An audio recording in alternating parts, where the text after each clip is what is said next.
ምን ሆናችሁ ነው? ምን ጎደላችሁ? ኢቭ ዳይፐር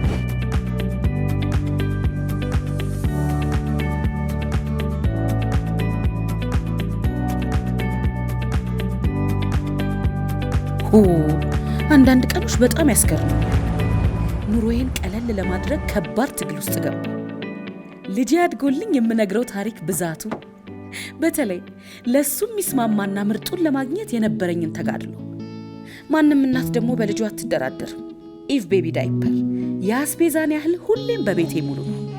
የኔም የብዙ እናቶች ምርጫ ነው ኢቭ ቤቢ ዳይፐር።